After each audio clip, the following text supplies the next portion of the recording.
The label that marks you as owned is not a sentence of erasure, but the only language raw enough to articulate a desire that polite society has trained you to silence. And true sovereignty requires not rejecting the claim, but renegotiating its terms until possession becomes a chosen sanctuary rather than an imposed cage. In Husks' Property, KB Wylde delivers a dark MC romance that transforms the property trope into a searing exploration of female agency within patriarchal outlaw culture, proving that in clubs where tradition is law, liberation isn't found in escaping the patch, it's forged in the radical act of defining what belonging means when the world demands you remain nameless. This isn't merely another biker tale with alpha posturing. It's a psychologically precise narrative where every vow feels like both shackle and salvation. Consent is negotiated through mutual recognition rather than assumed submission. And love means honoring the woman beneath the title when legacy demands she remain symbolic. From the first engine roar narration, listeners are immersed in a world where leather is liturgy and presence is the only true claim.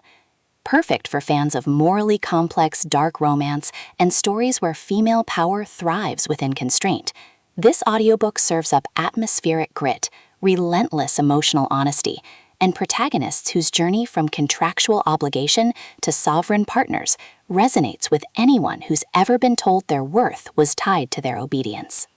When 23-year-old mechanic Lena Carter is claimed by Kings of Darkness enforcer Husks to settle a club debt, she expects ritualized erasure, not to discover his quiet intensity mirrors the stability she spent years chasing through self-reliance, and his refusal to enforce dominance creates space for a bond that defies club hierarchy. But as they navigate chapter politics and buried attractions, Lena realizes this claiming isn't about surrender, it's about recalibration. Wylde masterfully avoids reducing Lena to passive prize or Husks to tyrannical archetype. Instead, she crafts a relationship rooted in radical reciprocity within constraint, where trust is earned through honoring boundaries even as desire blurs them, and where intimacy emerges from seeing each other beyond roles. The audiobook narration amplifies this emotional alchemy, capturing Lena's disciplined composure softening into genuine receptivity, and Husks' guarded authority revealing warmth beneath stoic vigilance.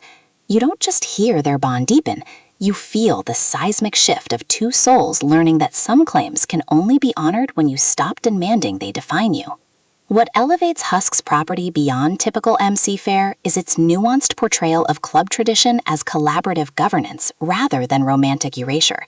Lena isn't merely surviving captivity, she's confronting how outlaw culture taught her to equate worth with silence, challenging the notion that strength requires isolation. Husks doesn't break her through dominance. He creates sanctuary where her strategic mind can lead without diminishment, honoring her autonomy even as his own walls crumble. Their relationship evolves through acts of radical reciprocity, sharing silences during tense negotiations that bypass performance, establishing protocols that protect both club integrity and emotional safety, and defending each other from traditionalists who mistake evolution for betrayal.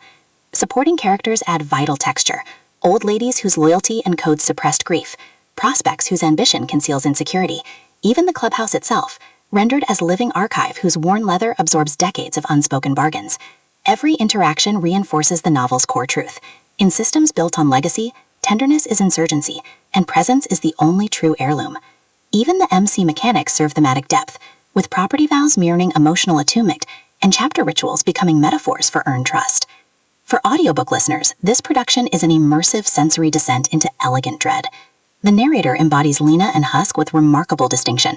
Lena's voice carries steel wrapped in dawning softness, while Husks' low timbre trembles with suppressed devotion beneath disciplined cadence, making their chemistry palpable even during conflict. Sound design enhances atmosphere without overwhelming immersion. Distant motorcycle engines marking temporal rhythm, rain against garage doors during vulnerable confessions, the hushed rustle of denim syncing with breath during quiet exchanges, all anchor mythic stakes in tangible reality. Pacing mirrors the cadence of political courtship, deliberate during negotiation and reflection, then surging with urgency as external threats collide with internal awakenings.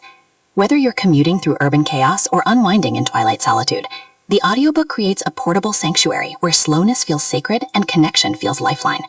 It's storytelling as embodied validation, transforming passive listening into active participation in a love story that honors both duty and desire. Ultimately, Husks' property redefines spicy MC romance by centering female epistemology within patriarchal frameworks. It satisfies genre cravings for intense chemistry and high-stakes tension, while delivering substantive commentary on cultural expectation, masculine vulnerability, and the radical act of building partnerships based on mutual recognition rather than rescue.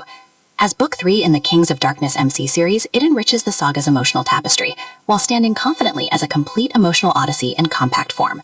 If you've ever wondered whether tradition can coexist with autonomy, or if true strength requires embracing what others dismiss, this audiobook will affirm that sometimes the most powerful act is choosing to be claimed on your own terms. Press play, pin the patch, and prepare to believe that even in landscapes shaped by legacy, hearts still find ways to rewrite the vows. Your next favorite MC romance isn't waiting in flawless dominance. It's waiting in the brave, trembling choice to build something real from the ruins of expectation.